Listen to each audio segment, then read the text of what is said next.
Hello, today I will be responding to the video Needs and Challenges of Disaster. In this video, there was two women who were discussing the impacts of Hurricane Katrina, which is a hurricane that hit New Orleans in August of 2005. It caused enormous destruction and significant loss of life, and is one of the costliest and in the top five deadliest hurricanes to hit the United States with $108 billion in damages. This number was not adjusted for the current rate and is based off of 2005 monetary value. And 1,833 people lost their life to this storm. So, what were the needs and impact and challenges of the heroic phase during this disaster? So there was lots of victims who were in denial of the impact of the disaster having on their homes. They denied the impact of the disaster having on them and their families. They utilized extraordinary measures to protect their homes and families. They stockpile of community assets and needs to take care of themselves, and they were not doing that. So, for example, for taking extraordinary means to protect their homes and families, I've read a lot about Hurricane Katrina, and so one of the books that I read is called Xenotone. I believe I'm pronouncing that wrong, but I'm trying my best. It's based on a man who had a business, and it was particularly a construction business. His home was flooded all the way up to the second floor. He was in desperate need of wanting out, but basically didn't have a way. He was pretty comfortable with dealing with the after effects, in his words, not mine. And he made sure to even go next door and feed his neighbor's dogs, who were also on the second floor. But he ended up getting arrested because somebody in the neighborhood said that he was a threat, purely based off of his religious values, and his words. And he ended up staying for a while in jail. That just shows how desperate the community was at protecting their needs. They thought that he was doing something bad, so even though he wasn't, and so they went to those extreme measures of calling the police and making sure that he was arrested.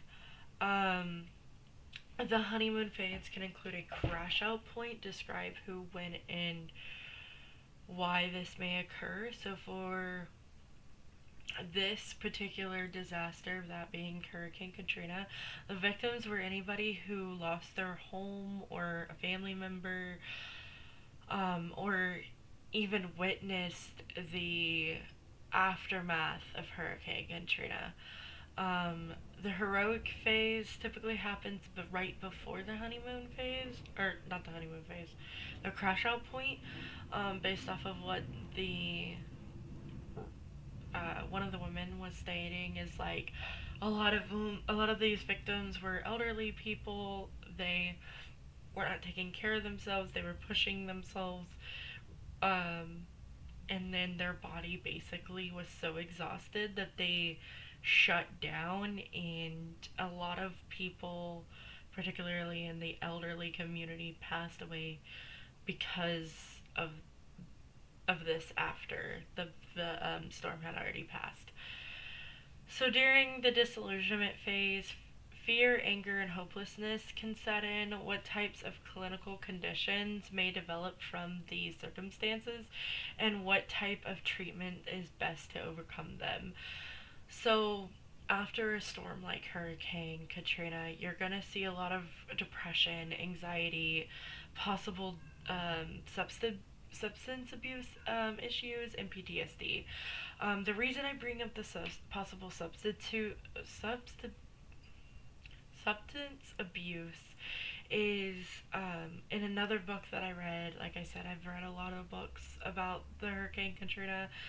Um, there's a book called One Dead in Attic Post Katrina Stories, and it's based off of a reporter who worked for um, a local newspaper who lost his home and lots of his friends during this time. And he said the level of devastation that there was in New Orleans, even though he came in like the week before everybody else could, he said that like he even started to suffer from depression, anxiety, and what he turned to was inevitably alcohol. And he said that he basically drank as a way to numb the pain that he was feeling constantly. Even his drive to work every day or his drive home from work, the devastation, the amount of houses that were being demolished weeks, months after this event happened, they were still finding bodies. And it was basically so heavy and weighing on him that he turned to alcohol to try to do anything. He said that there was friends of his who turned to harder substances instead of therapy. He inevitably realized that drinking alcohol wasn't helping him; it was hindering him. He participated in therapy. He wrote about it within his articles, which is what he turned into a book.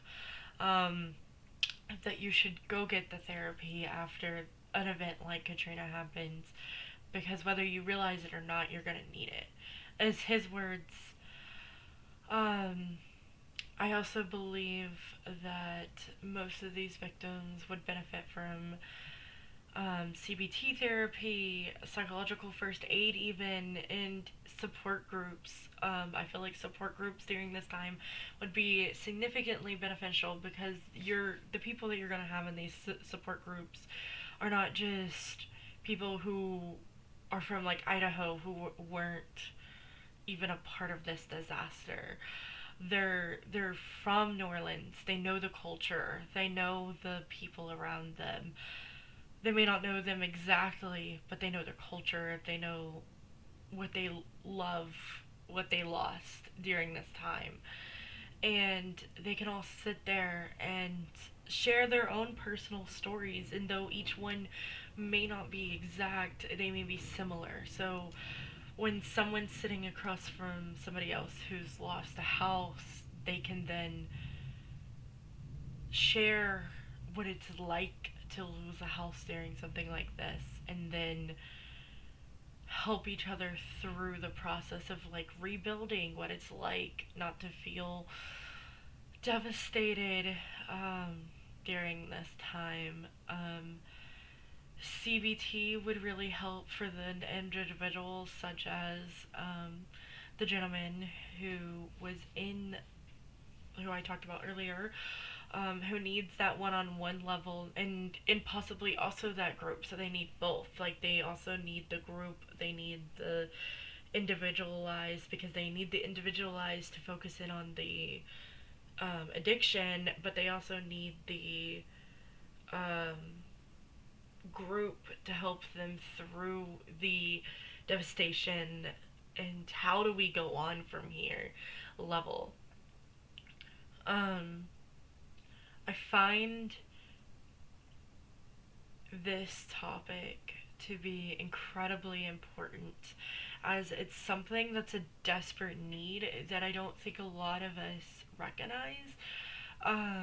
Even coming from Houston, right? For example, Harvey. There's so many people who have Harvey stories, um, who are still suffering from depression, anxiety, possible PTSD from just that storm where they lost their house, a family member, um, who would benefit from CBT.